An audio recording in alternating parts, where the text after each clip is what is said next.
ખેડૂત તરીકે તો સૌ સરકારે ભાડે છે ને સરકારની પાસે અમારા આંકડા છે. આખા ગુજરાતમાં સૌથી વધારે મહુવા તાલુકામાં વરસાદ પડ્યો છે. તો પેકેટ જાહેર કર્યું તો હંધાને એક હરખું કર્યું.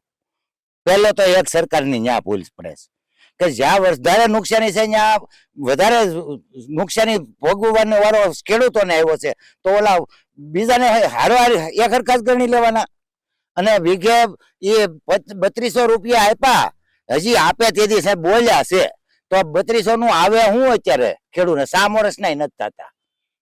12 મહિના દાડિયાના 6 વર્ષના હિસાબ કરો ને તમે, તોય નથી થતું ભેગું.